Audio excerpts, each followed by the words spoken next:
churrasco. Olha, só de falar essa palavra a gente já pensa em festa, em família, em amigos reunidos, né? Mas e se eu te disser que a verdadeira história por trás do nosso churrasco não tem nada a ver com celebração? Pelo contrário, ela nasceu da sobra, da necessidade. Vamos mergulhar nessa história que, olha, começa de um jeito que pouquíssima gente imagina. Porque, vamos combinar, no Brasil o churrasco é muito mais que só uma refeição. É quase um ritual sagrado. É o som da risada, é o encontro de gerações, é um pilar da nossa identidade. Só que essa imagem de hoje, de fartura, de união, esconde uma origem bem, mas bem diferente. Então fica a grande pergunta. Como é que um corte de carne que era literalmente considerado resto se transformou num tesouro nacional? A resposta para isso, gente, está lá atrás, na história social do Brasil e na criatividade absurda do povo dos Pampas.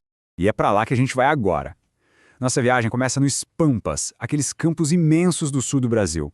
É nesse cenário, sabe, marcado pelo gado e por uma vida super rústica, que as verdadeiras raízes do churrasco foram fincadas.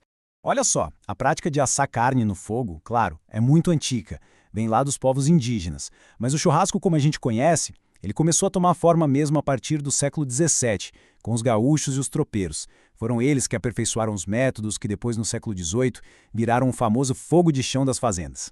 E aí, no século XX, a coisa explode e conquista o Brasil inteiro. E quem são os protagonistas dessa história toda? Os gaúchos, claro! Os lendários vaqueiros dos Pampas, mestres na lida com o gado.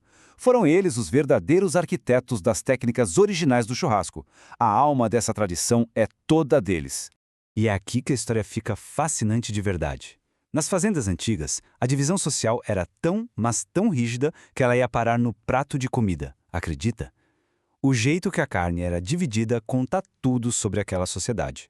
A divisão era bem simples e, vamos dizer, um pouco brutal. Os patrões, os donos das terras, ficavam com as chamadas carnes nobres, aquelas macias, de preparo rápido. E para os peões, os trabalhadores do campo, bom, para eles, sobrava o que ninguém queria. Os cortes duros, cheios de ossos, que precisavam de muito tempo e técnica para ficarem comestíveis. Então imagina a cena. De um lado, a mesa dos patrões tinha picanha, maminha, alcatra, filé mignon, só o filé. Do outro lado, no fogo dos peões, tinha basicamente uma coisa, a costela. Uma peça inteira que era vista como carne de segunda classe, dura, de pouco valor. Só que foi exatamente essa dificuldade que gerou uma genialidade incrível. Os peões precisavam, de alguma forma, transformar aquele corte duro em algo delicioso. E a solução para isso? O fogo. A arte de dominar o fogo.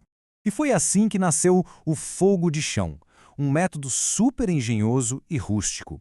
A ideia era pegar a costela inteira, atravessar ela com os espetos de madeira, fincar esses espetos no chão, ao lado de uma fogueira, e deixar a carne ali assando lentamente por horas e horas. E o processo era uma aula de simplicidade e eficiência. Eles cavavam um buraco para o fogo, espetavam a costela e temperavam generosamente com um único tempero que tinha ali em abundância: sal grosso. Muitas vezes era o mesmo sal que davam para o gado. Depois, era só deixar o tempo e o fogo fazerem a mágica deles, enquanto a peonada continuava trabalhando.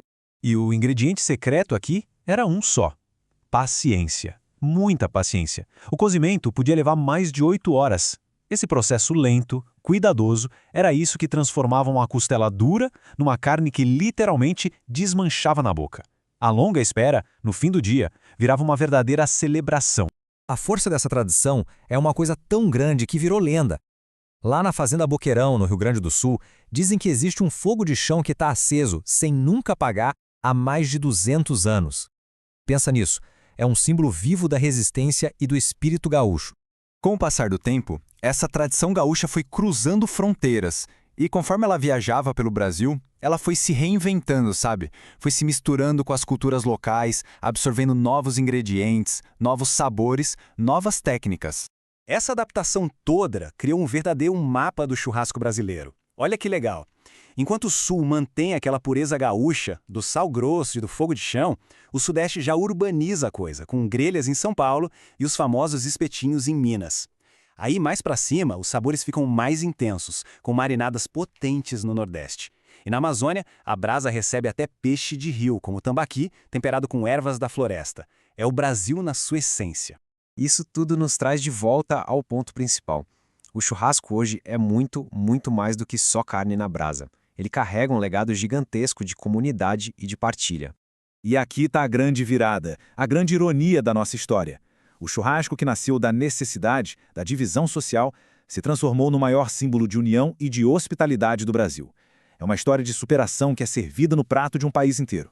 Então, fica a reflexão. No próximo churrasco, quando todo mundo estiver ali ao redor do fogo, que parte dessa história vai estar sendo compartilhada? Talvez, mesmo sem saber, cada pessoa ali vai estar celebrando não só a comida, mas a criatividade, a paciência e aquele espírito de comunidade que a gente herdou dos antigos peões gaúchos. Ok, com essa tradição toda em mente, vamos para a parte prática. E tudo, absolutamente tudo, começa com a escolha da peça certa. É a fundação, sabe? É aqui que todo o sabor vai ser construído. Basicamente, a gente tem duas grandes estrelas aqui. De um lado, a costela janela. Ela é mais, digamos, elegante, com ossos longos e planos e cozinha mais rápido. Do outro lado, a costela minga, que é mais parruda, tem mais carne, mais cartilagem e, claro, exige um cozimento mais lento, mais paciente. A escolha entre uma e outra já define o ritmo do dia inteiro de churrasco. Mas tá, como é que se escolhe a peça perfeita lá no açougue? Tem uns segredinhos. Primeiro, os ossos. Procure por ossos menores, quase transparentes, meio cartilaginosos. Isso é um sinal de um animal mais jovem e, por consequência, uma carne bem mais macia. A cor também é fundamental. A carne tem que ter aquele vermelho vibrante e a gordura um tom clarinho. E claro, use o instinto. O cheiro tem que ser fresco, suave. Os sentidos são os melhores guias nessa hora. Certo. Com a carne escolhida, a gente chega ao elemento mais importante e talvez o mais desafiador de todos: dominar a chama lenta. É exatamente aqui que a técnica e a paciência se encontram para criar a mágica toda. E quando eu falo paciência, não é brincadeira não. A gente está falando de 6 a 8 horas de dedicação. Pensa nisso. É praticamente um dia inteiro de trabalho. Não tem atalho. É esse investimento de tempo que permite que o calor, bem lento e constante, transforme as fibras mais duras da carne em algo que simplesmente desmancha na boca. Mas como é que os campeiros controlavam a temperatura sem termômetro digital, sem nada disso? Com uma técnica genial e puramente sensorial.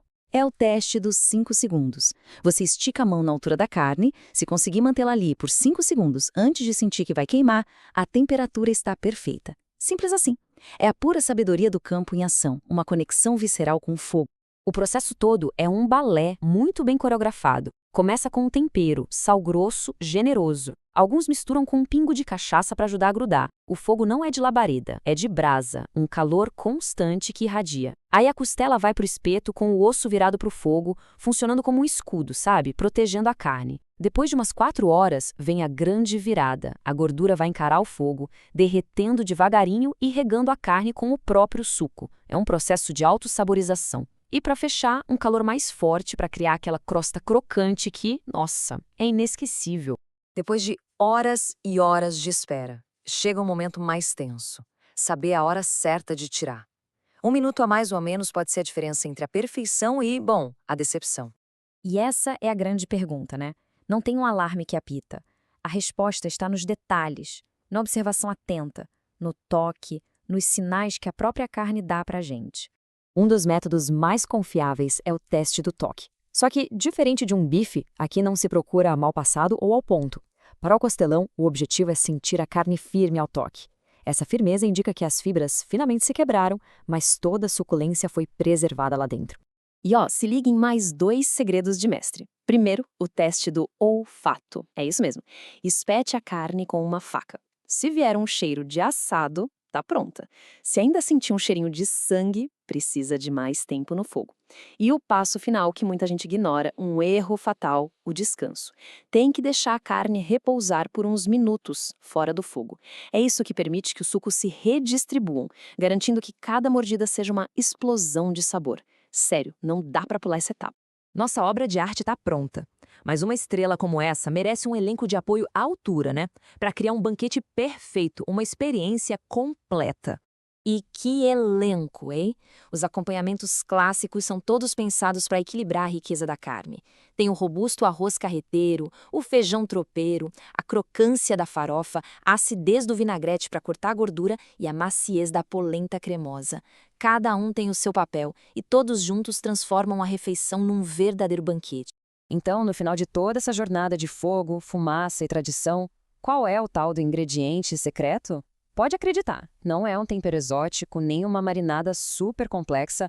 É a paciência, simples assim.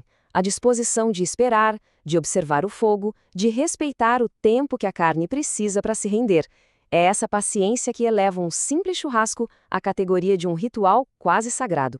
Isso faz a gente pensar, né? No mundo tão obcecado pela velocidade, pelo instantâneo, a costela fogo de chão é um lembrete poderoso de que as melhores coisas da vida levam tempo. Então a pergunta que fica é, na vida de cada um, quais são as tradições que realmente valem a pena a gente esperar?